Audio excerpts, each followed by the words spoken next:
if Lok Sabha elections are held in Karnataka today, the NDA which won Raj Chengappa, your home state, 26 out of 28, is down by half to 13. And the UPA comes up to 13, others too, presumably that's the JDS.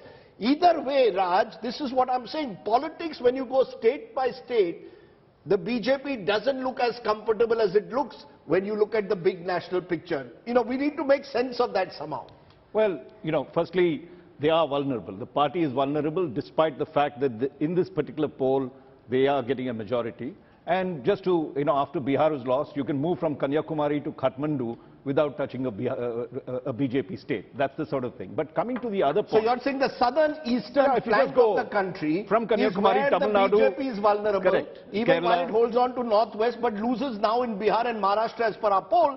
So that makes the BJP a little vulnerable. Yeah, but I would just add a caveat to all that in the sense that what you mentioned earlier, a lot of this is presidential. I would turn it around and say a little more. The Lok Sabha thing, these days you're looking almost like at a CEO contesting. And Modi is the super CEO that is there. People, over a period of time, in these 8 or 9 years, he's built trust that he could deliver with all the other problems that's there. And if you take a look at this phenomenon that's happening, anyone like, say, Kejriwal in Delhi, Naveen Patnaik in, Mamata Banerjee, they all CEOs that can convince voters to vote for them. And so if you go at the Lok Sabha level, this is what is going to determine. You don't have someone, as Rahul Srivastava was saying earlier, an opposition leader that could take them on. And I would just add one more point. There's no one in the opposition, say like Bernie Sanders in the USA, who could hammer all these points. After all, you have, price rise, you have joblessness, you have accusations of big business going on. These are fodder for the left. And I think the collapse of the left has ensured the Modi and the BJP government's sort of dominance in this. But we saw, Rahul Verma, how Prime Minister Modi and the BJP played out the nationalism, patriotism script to the hilt in 2013 and then in 2018-19 in the Lok Sabha elections, where it became about Balakot, it became about keeping India first, and that subsumed all these other issues.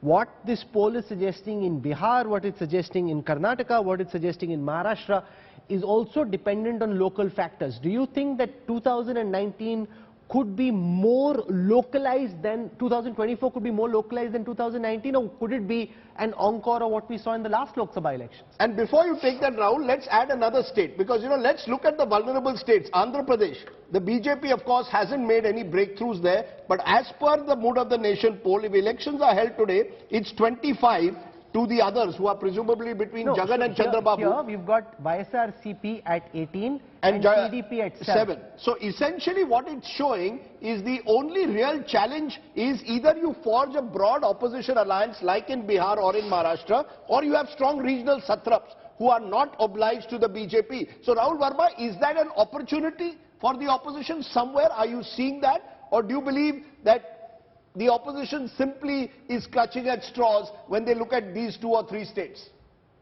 The national election game has now changed in 2014 and 2019. And so my expectation going forward in 2024 is that when the general Lok Sabha elections will take place, the states level specific state level factors will dissolve into a national sort of momentum. And so to answer Rahul's question, we might again see a narrative weaved around nationalism, national government, national leader. BJP would not like the national election or Lok Sabha elections to become or determined by state level factors. Of course, there are going to be states like Andhra Pradesh, which Rajdeep just added, where BJP is weak. They are trying to make inroads, but so far they have failed. But in the southern part, I think what BJP would expect to keep its hold on Karnataka intact, make big gains in Telangana, and perhaps smaller gains in other parts of southern India. So yes, it's possible that in states like Maharashtra, in Bihar, or in other places wherever large number of opposition players can come together, they can certainly put a break or challenge the BJP. But to assume that they are definitely going to overpower or defeat the BJP, I don't think we should You mentioned basically get into Telangana. that. Let me take our viewers through the numbers for Telangana, where you've got the BJP picking up 6 seats, the Congress at 3, the TRS at 7, the AIMIM at 1. So some gains for the BJP, but the TRS remains the #1 party.